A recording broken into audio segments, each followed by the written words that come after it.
Welcome back to Moneyverse everyone. In this video, we'll be talking about the IPO details of Krsnaa Diagnostics Limited. Now let's jump right into the screen and see what this IPO is about. The company was incorporated in 2010 and it is one of the fastest growing diagnostics chain in India. The company offers a wide range of diagnostic services such as imaging or radiology services, routine clinical laboratory tests, pathology and teleradiology services to private and public hospitals, medical colleges and community health centers. The firm has an extensive network of diagnostic centers across India with a key focus on non-metro and low-tier cities and towns. As of December 31st, 2020, it operated 1,801 diagnostic centers that are offering radiology and pathology services across 13 different cities in India. And also in fiscal 2020, the business has served more than 5.27 million patients. Yes, that is an achievement. So now let's look into the strengths and risks of the company, and after that we'll come into the financials, and finally we'll look into the IPO details of the company. So looking into the strengths, we can see that their first strength is differentiated diagnostic service provider company in India. Second one, they are a comprehensive range. The second one is they have a comprehensive range of diagnostic services such as imaging, pathology, etc. And the third one is strong brand equity with quality healthcare services at affordable prices. And the fourth point is they are operating in 13 states of India.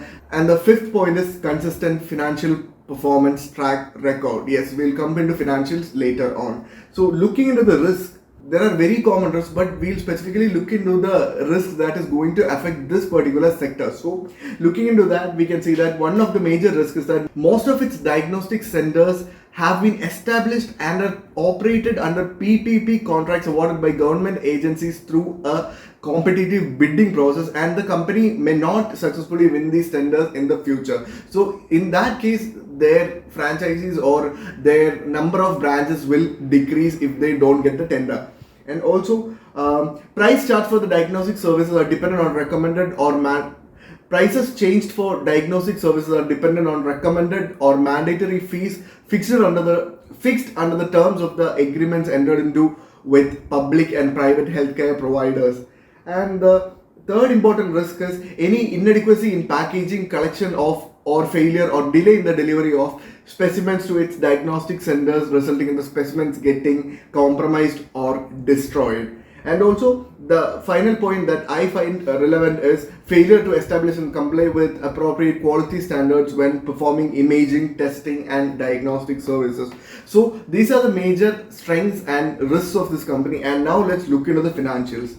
Looking at the financials, we can see that in 2018 it made a revenue of 110 crores and they made a net loss of negative 60.16 crores, and in 2019 it made a revenue of 214 crores while the loss was 58.06 crores, and in 2020 it made a revenue of 271 crores but the net loss was around 112 crore. So they have been making loss in the past 3 years, and in 2020 specifically they have made a huge loss of about negative 112 crores. Before jumping into the IPO details, let's see what are the objects of this issue.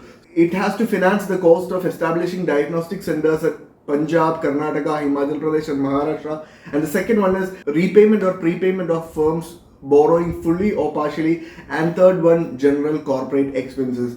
Now looking at the IPO details, we can see that the IPO opening date is on 4th August 2021 and the IPO closing date is on 6th August 2021. The IPO price is between 933 to 954 per equity share and the market lot is 15 shares.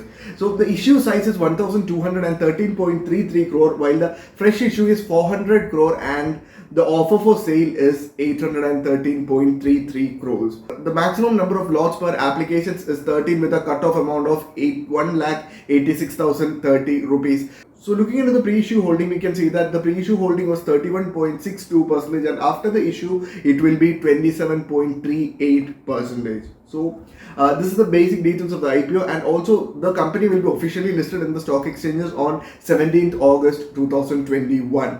So yes, I hope we have covered almost all the important details of this particular IPO, and also if you haven't subscribed to the channel, please make sure to subscribe to the channel and press the bell icon. We will be coming up with so many stock market and crypto content in the future. So thanks for watching again. Bye.